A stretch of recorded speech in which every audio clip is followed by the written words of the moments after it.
بسم اللہ الرحمن الرحیم۔ شروع اللہ کے نام سے جو بڑا مہربان نہایت رحم والا ہے۔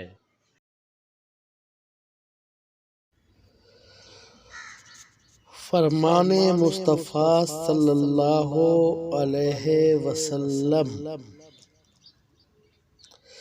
نبی کریم علیہ السلام نے ارشاد فرمایا، رجب کے پہلے دن کا روزہ 3 سال کا کفارہ ہے اور دوسرے دن کا روزہ 2 سال کا کفارہ ہے اور تیسرے دن کا روزہ 1 سال کا کفارہ ہے، پھر ہر دن کا روزہ 1 ماہ کا کفارہ ہے۔